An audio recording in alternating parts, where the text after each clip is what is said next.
호르무즈 교전이 재개됐습니다. 이란이 미군 구축함에 미사일을 쐈어요. 드론도 날렸습니다. 소형 선박까지 한꺼번에 달려들었어요. 이란 군사본부가 성명을 냈습니다. 미국 군함을 공격해 상당한 피해를 입혔다. 그런데 미군의 공식 발표는 달랐어요. 인명피해 없은 이란 공격을 요격하고 자위권 차원의 반격을 실시했다. 누가 맞는 말을 하고 있는지, 그리고 이 교전이 한국 원유와 무슨 상관인지 지금부터 오늘 새벽 그 바다에서 벌어진 일을 말씀드립니다. 두바이 항구 시간으로 새벽 3시였어요. 저는 항구 사무실 창가에 서 있었습니다. 기름 냄새와 짠 바람이 섞여 올라왔어요. 선박 추적 화면에서 빨간 점 하나가 멈춰 있었습니다.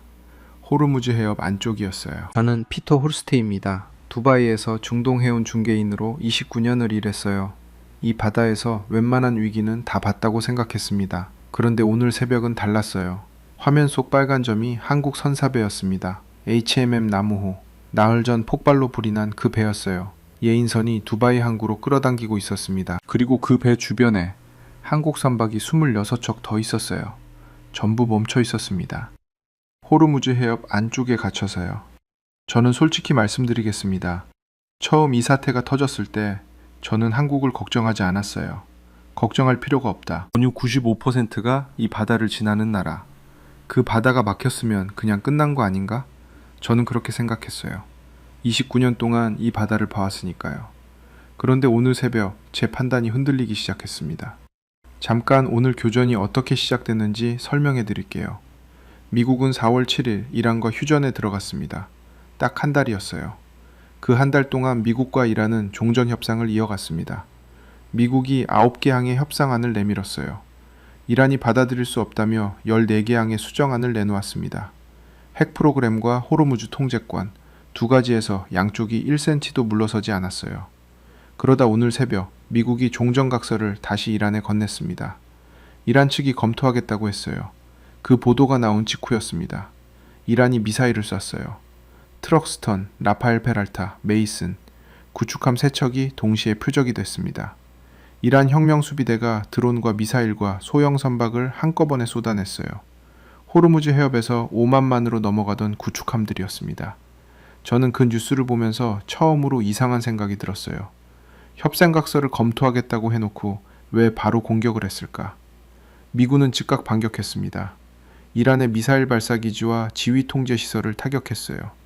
테헤란 서쪽에서 폭발음이 2차례 들렸습니다. 잠에서 깨어난 테헤란 주민들이 문자를 보냈어요. 집이 흔들린다. 방공 시스템이 가동됐습니다. 저는 화면을 보면서 두바이 항구 바람 소리를 듣고 있었어요. 저 멀리 수평선 쪽에 불빛 하나가 움직이고 있었습니다. 예인선이었어요. 나무호를 끌고 오고 있었어요. 그리고 제 머릿속에서는 한 가지 숫자가 떠나지 않았습니다. 26척. 한국 선박 26척이 지금 저 안에 있었어요. 원유 95%가 저 바다를 지나는 나라의 선박들이었습니다. 저는 그때까지만 해도 확신하고 있었어요. 이 교전이 길어지면 한국은 버티지 못한다고요. 29년 동안 이 바다를 봐온 제 눈에는 그렇게 보였습니다. 그런데 그날 새벽 저는 아직 몰랐어요. 그 바다 안에서 이란이 모르는 무언가가 이미 움직이고 있었다는 것을. 4월 7일이었습니다. 그날 트럼프가 말했어요. 이란은 재건을 시작할 수 있다. 미국과 이란이 휴전에 들어갔습니다. 2달 넘게 이어진 교전이 멈춘 거였어요. 저는 그 소식을 들으면서 커피를 한 모금 마셨습니다. 두바이 항구 사무실에서요. 솔직히 별 감흥이 없었어요. 이 바다에서 29년을 일하다 보면 알게 됩니다. 휴전이라는 게 그냥 다음 싸움 전에 숨고르기라는 걸요.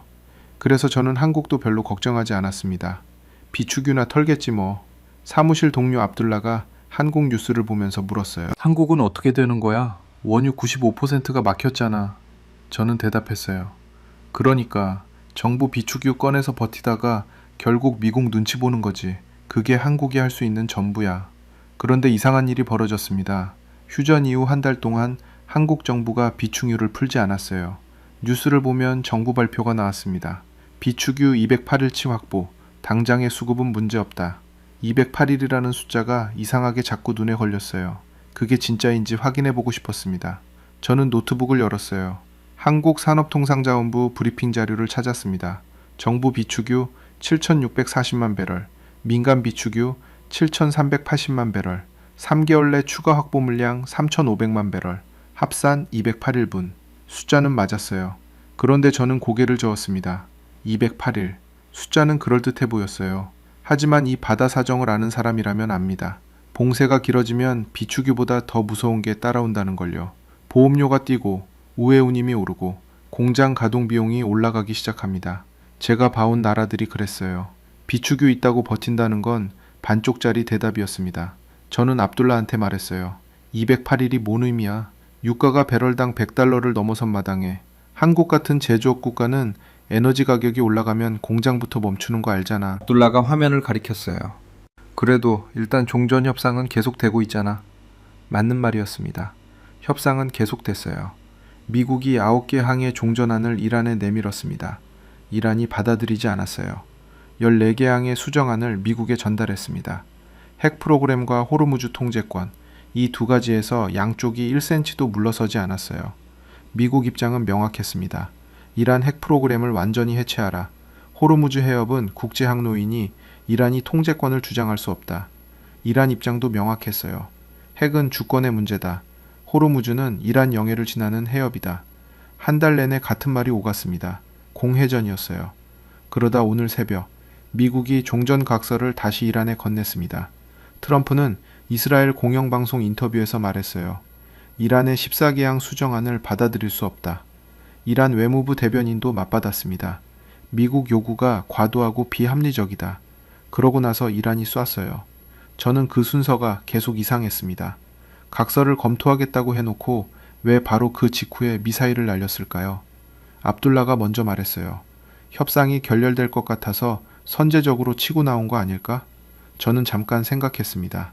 아니면 협상 테이블에서 더 유리한 위치를 잡으려고 충돌을 일부러 만든 거겠지. 이란이 협상할 때 늘 쓰는 방식이야. 어느 쪽이 맞는지는 아직 몰랐어요. 미군은 이란의 선제 공격에 대한 자위적 반격이라고 했습니다. 이란은 미군이 먼저 이란 유조선과 민간 지역을 공격해 휴전을 위반했다고 했어요. 두 개의 성명이 완전히 달랐습니다. 한 가지만 확실했어요. 호르무즈 교전이 재개됐다는 것. 그리고 그 바다 안에 한국 선박 26척이 있다는 것. 압둘라가 사무실을 나갔어요. 저는 혼자 화면을 보고 있었습니다. 항구 난간 너머로 수평선이 조금씩 밝아오고 있었어요. 멀리 예인선 불빛이 보였습니다. HMM 나무호였어요. 그 배가 들어오는 걸 보면서 저는 생각했습니다. 한국이 저 바다에서 뭘 할 수 있을까? 29년 동안 이 판을 봐온 저한테 대답은 하나였어요. 아무것도 못한다. 그 생각이 틀렸다는 걸 알게 된 건 아직 조금 더 지나서였습니다. 5월 4일이었습니다. 그날 오후 8시 40분 호르무즈 해협 안쪽 아랍에미리트 우말쿠아인 인근 해역이었어요. 정박 중이던 배 기관실 좌연에서 폭발음이 났습니다. 불이 붙었어요. HMM 나무호였습니다. 선원 24명이 타고 있었어요. 한국인 6명, 외국인 18명이었습니다. 4시간 동안 싸웠어요. 이산화탄소 소화장치를 다 쏟아부었습니다. 새벽 1시쯤 불이 잡혔어요. 인명피해는 없었습니다. 저는 그날 밤 항구 사무실에서 그 보고를 받았어요. 솔직히 처음엔 안도했습니다. 사람이 안 다쳤으니까요. 그리고 원인이 뭔지 아직 몰랐어요.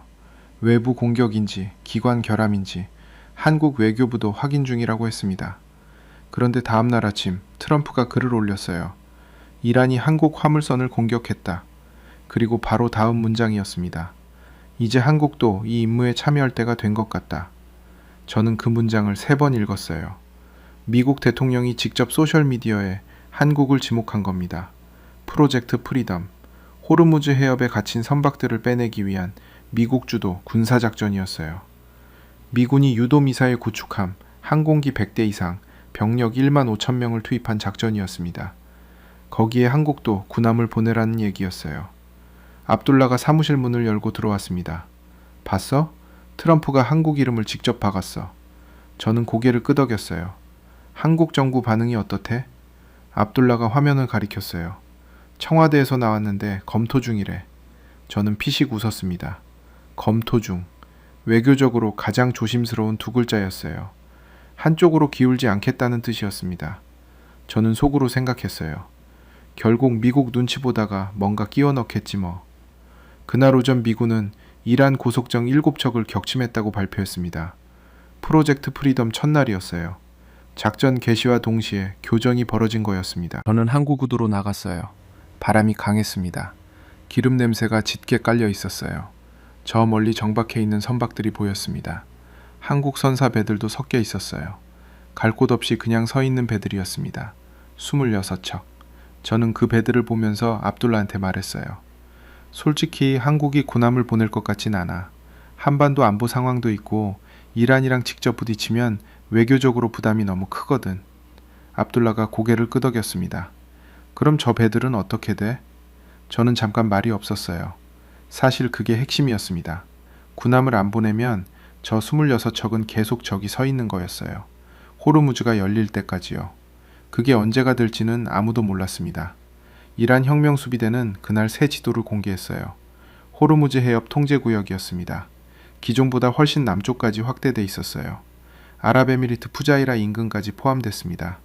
푸자이라에는 호르무즈 해협을 우회할 수 있는 원유 수출 터미널이 있었어요. 이란이 그 우회로까지 틀어막겠다는 뜻이었습니다. 저는 그 지도를 보면서 혀를 찼어요. 이란이 점점 더 조르고 있네. 압둘라가 말했습니다. 그러니까 한국이 더 힘들어지는 거잖아. 맞는 말이었어요. 우회로까지 막히면 한국이 선택할 수 있는 경로가 사실상 없어지는 거였습니다. 그리고 그날 오후 이란 드론이 푸자이라 석유화학단지에 불을 질렀어요. 우회로를 실제로 공격한 겁니다. 저는 그날 저녁 사무실로 돌아왔어요. 화면에서 숫자들이 올라가고 있었습니다. 브렌트유가 배럴당 114달러를 찍었어요. 선박 보험료가 일주일 만에 7배로 뛰었습니다. 우회 항로 운임이 최대 80% 올랐어요. 저는 의자에 앉아서 생각했습니다. 한국이 버티는데도 한계가 있겠다. 원유 가격이 오르고 보험료가 뛰고 우회 운임까지 오르면 제조업 원가가 올라가는 건 시간 문제였어요. 반도체 공장이 전압 한번 흔들리면 공정이 멈춥니다. 전기요금이 오르면 그 위험이 커지는 거였어요.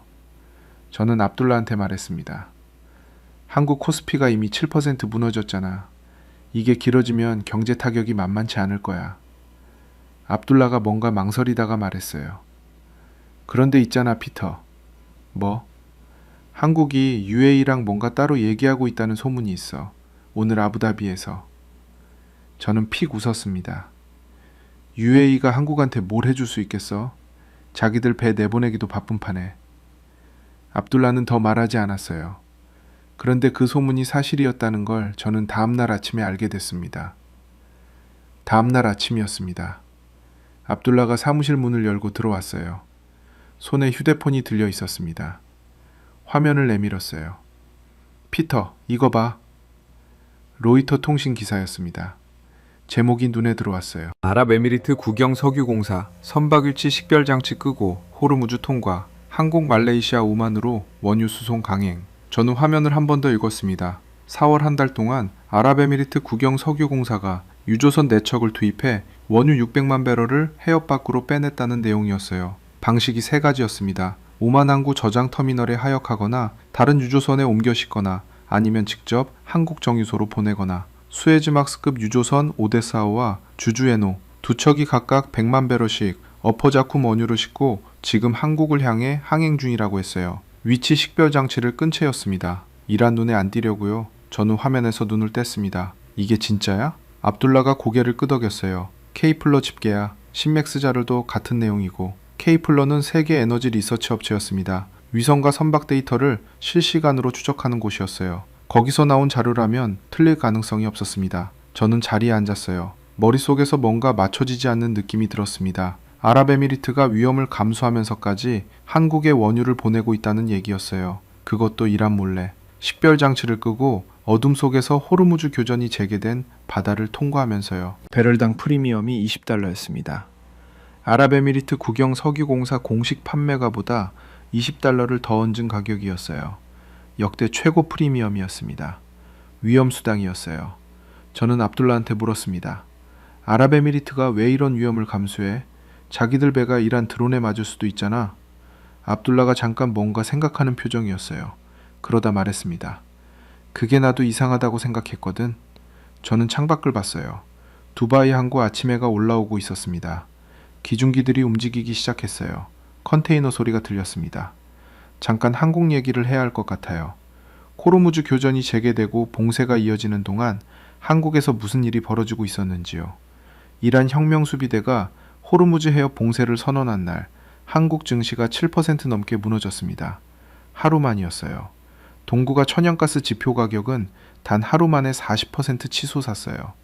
국제유가는 배럴당 $100를 넘었습니다. 한국 정부가 긴급 대응 회의를 열었어요. 산업통상자원부가 발표했습니다. 비축유 208일치, 당장의 수급은 문제 없다고요. 그리고 오늘 정부가 기름값을 동결했어요. 2주간 휘발유 리터당 1934원으로 묶었습니다. 중동 전쟁발 고유가가 서민 생활로 번지는 걸 막으려는 거였어요. 저는 그 숫자들을 보면서 솔직히 반신반의했습니다. 비축유 208일이라는 게 숫자로는 그럴듯해 보여요. 그런데 이 바다 사정을 아는 사람한테는 다르게 읽힙니다. 봉쇄가 길어질수록 유가가 오르고 보험료가 뛰고 우회 운임이 올라가요. 그 비용이 결국 공장 원가로 들어갑니다. 반도체, 철강, 화학, 한국 제조업 전체가 에너지를 먹고 돌아가는 산업이에요. 에너지 가격이 오르면 경쟁력이 깎이기 시작하는 거였습니다. 저는 그게 한국의 진짜 위험이라고 봤어요. 비축유가 있어도 비용 폭탄은 막을 수 없다는 거였습니다. 그런데 아랍에미리트가 한국에 원유를 보내고 있었어요. 공식 판매가보다 $20를 더 얹어서 이란 드론을 피해가면서요. 저는 압둘라한테 다시 물었습니다. 아랍에미리트가 이란 공격을 감수하면서까지 한국에 보내는 이유가 뭐야? 일본은 직접 아랍에미리트 장관한테 달려가서 2천만 배럴 더 사기로 했잖아. 한국은 뭘 한 거야? 압둘라가 화면을 뒤적였어요. 그러다 뭔가를 찾은 것 같았습니다. 이거 봐. 화면에 아랍에미리트 방공포대 관련 기사가 떠 있었어요. 한국산 천공2 미사일이었습니다. 저는 그 화면을 보면서 멈췄습니다. 천공2, 한국이 아랍에미리트에 수출한 방공미사일 시스템이었어요. 사우디아라비아에도 있었습니다. 이라크에도 있었어요. 중동 세 나라의 하늘을 한국 미사일이 지키고 있었습니다. 저는 압둘라한테 말했어요. 그게 원유랑 무슨 상관이야? 압둘라가 웃었습니다. 나도 그게 궁금해서 아부다비 쪽 사람한테 물어봤는데 뭐래? 압둘라가 잠깐 말을 골랐어요. 그 사람이 그러더라고. 한국 기술자들이 포대에 남았다고. 저는 무슨 말인지 금방 못 알아들었습니다. 남았다고? 미군이 철수할 때 한국 기술자들이 포대에 남아 있었대. 저는 그 말이 뭘 의미하는지 잠깐 생각했습니다. 그리고 등줄기가 서늘해지는 느낌이 들었어요. 아랍에미리트가 한국에 원유를 보내는 이유가 단순히 돈 때문이 아닐 수도 있겠다는 생각이 처음으로 들었습니다. 압둘라가 자리에서 일어났어요. 좀 더 알아볼게. 혼자 남은 사무실에서 저는 화면을 보고 있었습니다. 오데사호와 주주에노의 항로가 표시돼 있었어요. 두 척이 호르무즈 교전 재개로 긴장이 가득한 그 바다를 빠져나와 한국 쪽으로 움직이고 있었습니다. 식별 장치를 끈 채로요. 이란이 모르게요. 저는 오랫동안 이 바다에서 일했습니다. 그동안 봐온 것들이 있었어요. 이 바다에서 누군가가 위험을 감수할 때는 이유가 있었습니다. 그 이유를 저는 아직 정확히 몰랐어요. 압둘라가 돌아온 건 오후였습니다. 점심도 걸렀어요. 사무실 문을 열고 들어오면서 바로 말했습니다. 피터, 아부다비 쪽에서 확인됐어. 저는 화면에서 눈을 들었어요. 뭐가? 압둘라가 의자를 끌어당겨 앉았습니다. 낮게 말했어요. 천궁, 이포대 얘기. 저는 팔짱을 꼈습니다. 압둘라가 말을 이었어요. 미국이 호르무즈 교전 재개 이전에 이미 일부 기지에서 병력을 빼기 시작했다고 했습니다. 중동 전쟁 초반부터 이어진 작전 피로와 병참 부담 때문이었어요. 일부 방공포대에서도 미군 운용 인력이 줄었다고 했습니다. 그런데 한국 기술자들이 포대에 남아 있었다는 거예요. 철수하지 않았습니다. 저는 그게 무슨 뜻인지 바로 알아들었어요. 방공포대는 사람이 있어야 돌아갑니다. 시스템만 있으면 되는 게 아니에요. 운용하고 정비하고 판단하는 사람이 있어야 해요. 한국이 천공1을 아랍에미리트에 팔았을 때 기술자들도 함께 보냈던 겁니다. 그 기술자들이 교전이 재개되고 긴장이 극도로 높아진 상황에서도 포대를 떠나지 않았어요. 저는 잠깐 말이 없었습니다. 압둘라가 덧붙였어요. 아부다비 사람 말로는 그게 아랍에미리트 입장에서 굉장히 크게 다가왔다고 하더라고. 미국 계약업체들은 일찌감치 짐 싸서 나갔는데 한국 기술자들은 남아있었다는 거잖아. 저는 창밖을 봤어요. 두바이 오후 햇살이 강했습니다. 한국 크레인 그림자가 길게 드리워져 있었어요. 머릿속에서 뭔가가 맞춰지기 시작했습니다. 아랍에미리트가 이란 드론 공격을 무릅쓰고 한국에 원유를 보내는 이유, 단순히 돈이 아니었어요. 위험 프리미엄 20달러를 얹어서 보내는 이유가 경제적 계산만은 아니었습니다. 한국 기술자들이 포대에 남아 있었습니다. 저는 천공2에 대해서 솔직히 별로 관심이 없었어요. 한국산 방공 미사일이라는 건 알았지만 그게 이 바다 판도에서 얼마나 중요한지는 몰랐습니다.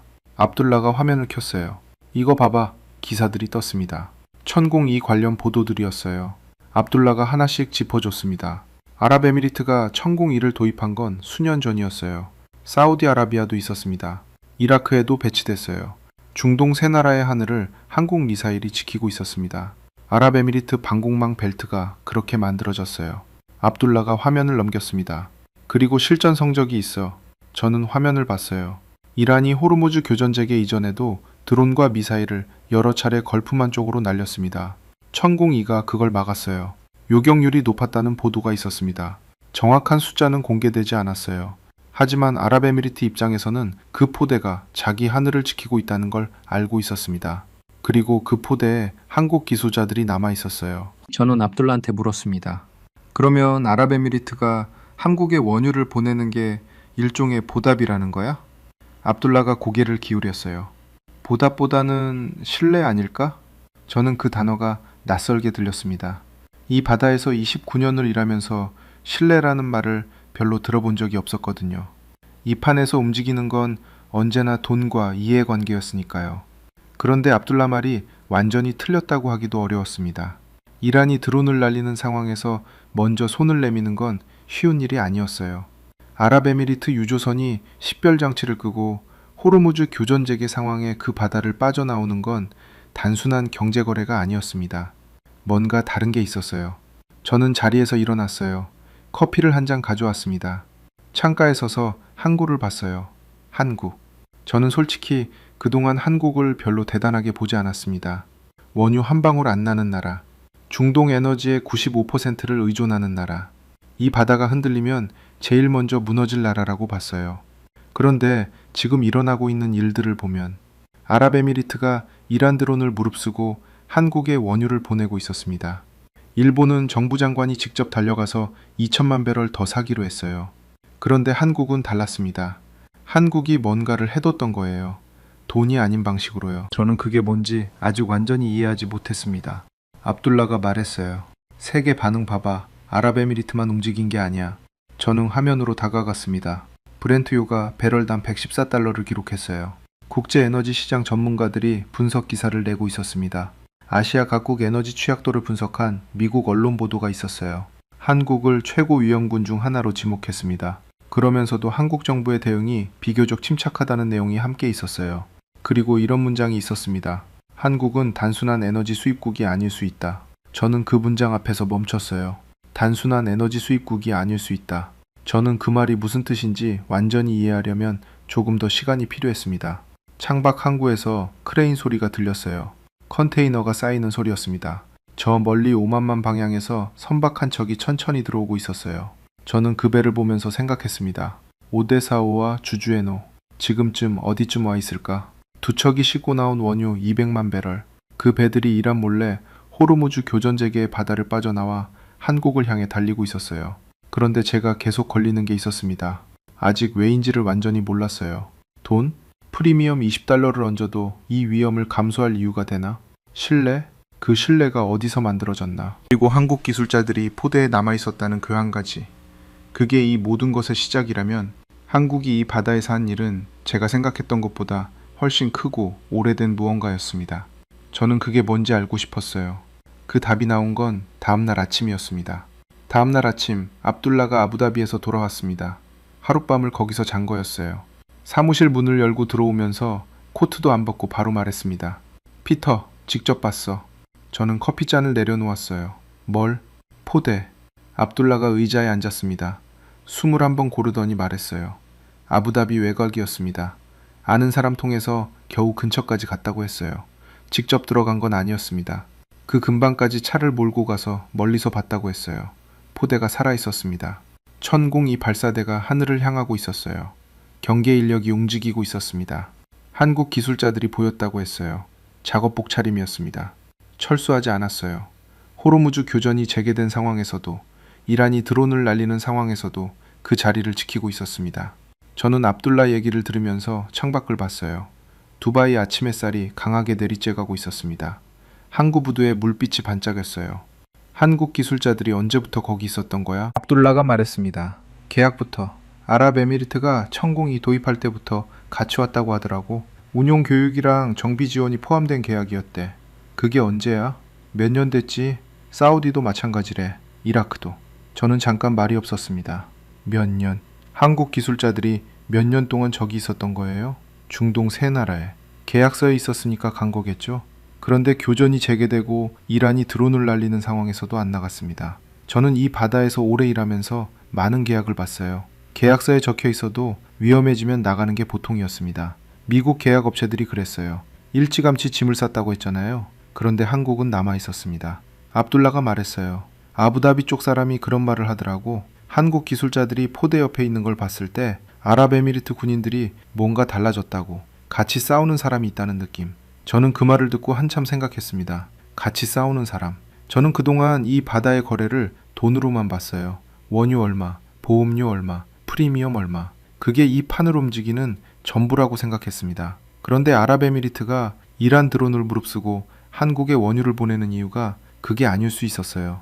오데사호와 주주엔호 두 척이 지금 한국으로 달리고 있었습니다. 식별 장치를 끈 채로요. 이란이 알면 드론을 날릴 수 있었어요. 그 위험을 아랍에미리트가 감수하고 있었습니다. 그게 단순한 장사가 아니었어요.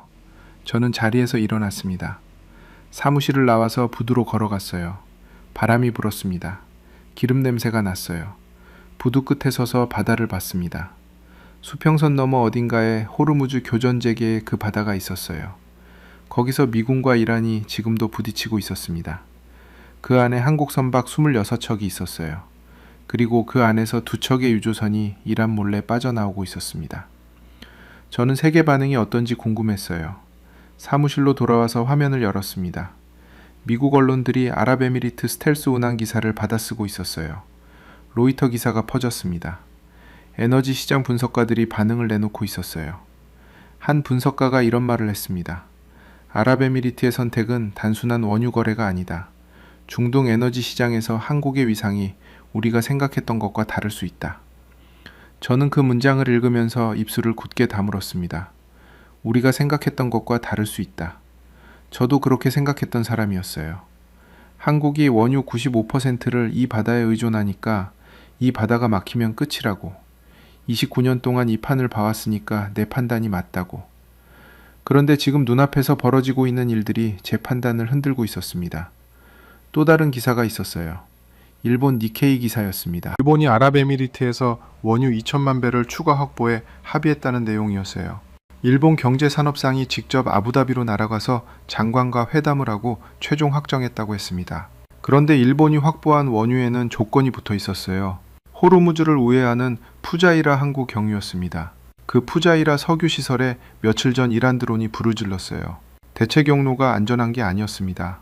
저는 그 기사를 보면서 한국 상황과 비교했어요. 일본은 장관이 직접 날아가서 협상해서 원유를 샀습니다. 위험 경로를 통해서요. 한국은 따로 협상 기사가 없었어요. 그런데 아랍에미리트 유조선이 한국으로 달리고 있었습니다. 이란이 모르게요. 두 나라의 방식이 달랐어요. 압둘라가 사무실로 들어왔습니다. 제 옆에 서서 화면을 봤어요. 봤어? 일본 기사. 압둘라가 말했습니다. 돈으로 산 거랑 관계로 온 거랑 다른 거잖아. 저는 그 말에 바로 대꾸하지 않았어요. 관계로 온 거. 저는 여전히 그 말을 완전히 받아들이지 못했습니다. 이 바다에서 관계가 원유보다 중요하다는 말을 믿기가 쉽지 않았어요. 29년 동안 제가 봐온 건 그게 아니었거든요. 그래도 뭔가 마음 한쪽이 흔들리고 있었습니다. 압둘라가 화면을 가리켰어요. 피터, 한국이 중동 건설하던 시절 얘기 알아? 저는 처음 듣는 맥락이었어요. 무슨 얘기? 압둘라가 말했습니다. 1970년대 한국이 이 사막에서 처음 삽을 뜰 때 우리 아버지가 그때 이야기를 가끔 했어. 저는 압둘라를 봤습니다. 뭐라고 했는데? 압둘라가 잠깐 생각하는 표정이었어요. 그러다 말했습니다. 다른 나라 사람들은 더운 날씨에 작업을 줄였는데 한국 사람들은 안 줄였다고. 저는 그 말이 무슨 뜻인지 금방 알아들었어요. 그리고 다음 날 저는 직접 그 이야기를 듣게 됐습니다. 그 사람을 만난 건 항구 창고에서였습니다. 압둘라가 아는 물류업체 창고였어요. 두바이 항구 안쪽 구역이었습니다. 저는 오데사호 관련 서류를 확인하러 거기 들렀어요. 한국으로 향하는 그 유조선의 화물 서류 일부가 거기 있었거든요. 창고 안으로 들어갔습니다. 철제 선반들이 천장까지 쌓여 있었어요. 기름 냄새와 금속 냄새가 섞여 있었습니다. 형광등 하나가 깜빡이고 있었어요. 구석 쪽에서 사람이 웅크리고 있었습니다. 한국인이었어요. 나이가 많았어요. 이르는 됐을 것 같았습니다. 작업복 차림이었어요. 쪼그리고 앉아서 뭔가 용접을 하고 있었습니다. 용접 불꽃이 파랗게 튀었어요. 저는 잠깐 멈췄습니다. 이 사람이 왜 여기 있는지 몰랐어요. 두바이 항구 창고에 한국인 노인이 용접을 하고 있을 거라고는 생각하지 못했거든요. 창고 관리자한테 물었습니다. 저분은요? 관리자가 말했어요. 오래됐어요. 여기서 10년 넘게 일하셨어요. 저는 서류를 챙기면서 그 노인을 계속 봤습니다. 용접이 끝났어요. 노인이 마스크를 올리고 일어섰습니다. 허리가 조금 굽어 있었어요. 손이 눈에 들어왔습니다. 굳은 살이 손바닥 전체를 덮고 있었어요. 손가락 마디마디가 두꺼웠습니다. 평생 이 바다 어딘가에서 쇠를 만져온 손이었어요. 노인이 저를 봤습니다. 제가 먼저 인사했어요. 안녕하세요. 한국어를 할 줄 몰랐습니다. 그냥 아는 단어로 해봤어요. 노인이 웃었습니다. 주름이 많은 얼굴이었어요. 영어로 물었습니다. 오래 여기 계셨냐고요. 노인이 영어로 대답했어요. 오래됐다고. 두바이 오기 전에는 사우디에 있었다고 했습니다. 사우디 가기 전에는 쿠웨이트였다고 했어요. 저는 물었습니다. 처음 중동에 오신 게 언제냐고요. 노인이 손가락을 꼽았습니다. 1978년. 저는 그 숫자를 듣고 잠깐 멈췄어요. 1978년. 지금으로부터 거의 50년 전이었습니다. 노인이 말했어요. 사우디 리야드 건설 현장이었다고 했습니다. 낮 기온이 52도였다고 했어요. 작업복이 몸에 달라붙었다고 했습니다. 쇠를 만지면 장갑 안에서 손이 익었다고 했어요. 그래도 했다고 했습니다. 저는 왜 했냐고 물었어요. 노인이 웃었습니다. 해야 했으니까요. 짧은 대답이었어요. 그런데 그 말이 이상하게 오래 남았습니다. 해야 했으니까요. 저는 서류를 손에 들고 그냥 서 있었어요. 더 물어보고 싶었습니다. 노인한테 물었어요. 지금 여기 교전이 다시 시작됐는데 두렵지 않냐고요. 호르무즈 교전이 재개됐고 이란이 드론을 날리는데요. 노인이 고개를 저었습니다. 그러면서 말했어요. 1978년에도 이 바다 막혔어요. 저는 눈이 커졌습니다. 이란, 이라크 전쟁 때 막혔어요. 그때도 다 무서웠어요. 그래도 뚫었어요. 노인이 저를 봤어요. 눈이 맑았습니다. 한국 사람들은 원래 그래요. 막히면 뚫어요. 저는 그 말을 듣고 한참 서 있었습니다. 다리에 힘이 빠지는 느낌이 들었어요. 서류가 손에서 내려갔습니다. 저는 그걸 느끼지 못했어요. 이 노인이 1978년부터 이 사막에서 쇠를 잡고 있었습니다. 52도 사막에서요. 기름 냄새와 금속 냄새가 가득한 창고에서 이른이 넘은 나이에도 용접을 하고 있었어요.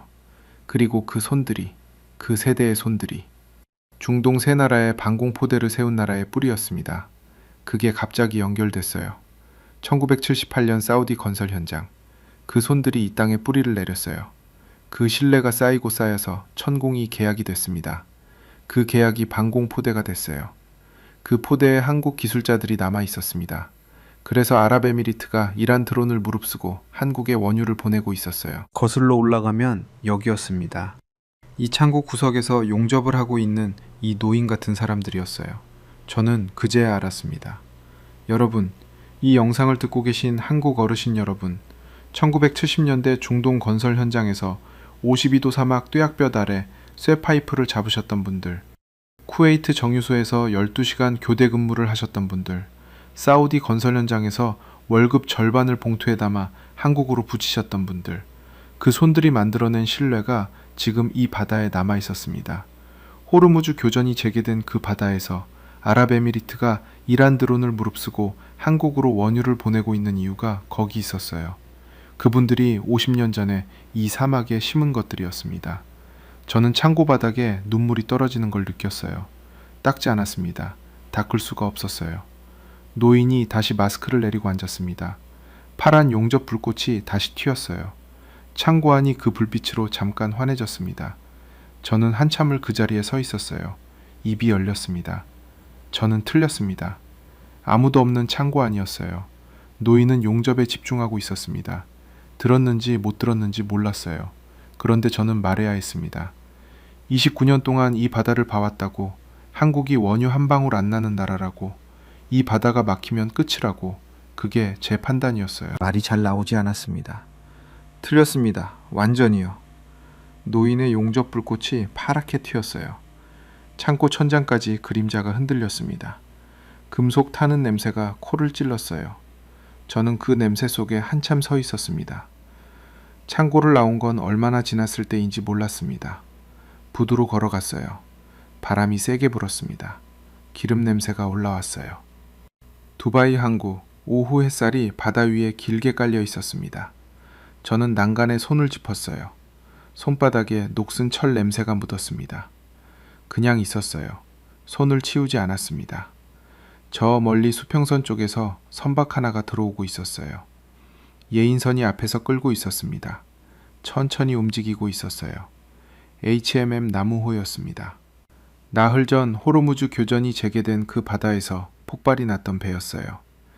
이란이 공격했다고 트럼프가 말했던 그 배였습니다. 기관실에 불이 붙었다가 꺼진 배였어요. 선원 24명이 무사했던 배였습니다. 그 배가 지금 두바이 항구로 들어오고 있었어요. 저는 난간을 잡은 채 그 배를 봤습니다. 천천히, 아주 천천히 들어오고 있었어요. 예인선이 부두 쪽으로 방향을 잡았습니다. 갈매기 몇 마리가 그 위를 맴돌고 있었어요. 백고동 소리가 낮게 울렸습니다. 저는 그 소리를 들으면서 창고안 노인의 말이 다시 떠올랐어요. 1978년에도 이 바다 막혔어요. 그래도 뚫었어요. 막히면 뚫는다. 저는 이 바다에서 오랫동안 일했어요. 그동안 많은 나라를 봤습니다. 많은 위기를 봤어요. 어떤 나라는 무너졌고 어떤 나라는 버텼습니다. 버티는 나라에는 이유가 있었어요. 그 이유가 보통 돈이나 자원이 아니었습니다. 더 오래되고 더 단단한 무언가였어요. 한국이 호르무즈 교전 재개 속에서 버티고 있는 이유. 저는 그걸 창고에서 처음으로 봤습니다. 주름진 손등과 파란 용접 불꽃 속에서요. 나무호가 부두에 가까워지고 있었어요. 로프가 날아갔습니다. 부두 인부가 그걸 잡았어요. 배가 천천히 부두에 붙었습니다. 철제 선체가 방충제에 닿는 소리가 낮게 울렸어요. 금속과 고무가 부딪히는 소리였습니다. 저는 그 소리를 들으면서 깨달은 게 있었어요. 이 배가 불에 탔습니다. 호르무즈 교전 재개 상황에서요. 그런데 지금 이렇게 들어오고 있어요. 선원 24명이 다 살아있고요. 끝난 게 아니었습니다. 오데사오와 주주에노. 지금도 한국을 향해 달리고 있는 두 척의 유조선이었어요. 200만 배럴을 싣고요. 이란이 모르게요. 호르무즈 교전이 재개됐고 휴전 붕괴 위기고 미군과 이란이 부딪히고 있는 그 바다에서 원유가 움직이고 있었습니다. 한국 쪽으로요. 저는 이 바다에서 오랫동안 일하면서 한국을 잘못 봤습니다. 원유가 없는 나라라서 이 바다에 기댈 수밖에 없는 나라라고 봤어요. 이 바다가 막히면 가장 먼저 무너질 나라라고 봤습니다. 그런데 틀렸어요. 이 바다에서 오랫동안 신뢰를 쌓아온 나라였습니다. 원유가 없어서 더 열심히 이 바다 사람들 곁에 있었던 나라였어요. 52도 사막에서 새 파이프를 잡은 손들이 만들어낸 신뢰가 지금 이 위기 속에서 원유가 되어 돌아오고 있었습니다. 그게 한국이 해온 일이었어요. 저는 난간에서 손을 뗐습니다. 손바닥에 녹슨 철자국이 남아 있었어요. 붉은 줄이 선명했습니다. 저는 그걸 보면서 잠깐 서 있었어요. 지우지 않았습니다. 나무호에서 선원들이 내리기 시작했어요. 트랩이 내려왔습니다. 한 명씩 걸어서 나왔어요. 부두에 발을 딛는 순간 몇 명이 주저앉았습니다. 땅이 고맙다는 듯이요. 저는 그 모습을 멀리서 봤어요. 백고동이 한 번 더 울렸습니다. 낮고 길게요. 두바이 항구 저녁바람이 불어왔어요. 기름 냄새가 실려왔습니다. 저는 생각했어요. 이 냄새를 맡으며 오랫동안 이 바다에서 일했습니다. 그 시간 동안 제가 봐온 것들이 있었어요. 그런데 정작 가장 중요한 것을 못 봤습니다. 호르무즈 교전이 재개된 지금 이 바다에서 버티고 있는 나라가 어떤 나라인지를요. 저는 부두 끝에 한참 서 있었습니다. 백고동 소리가 멀리서 또 들렸어요. 어딘가 다른 배가 들어오고 있는 소리였습니다. 수평선 위로 붉은 노을이 깔리기 시작했어요. 크레인 그림자가 바다 위로 길게 드리워졌습니다. 저는 그 그림자를 보면서 난간을 다시 잡았어요. 손바닥에 다시 철 냄새가 묻었습니다. 이번엔 그냥 있었어요. 오래.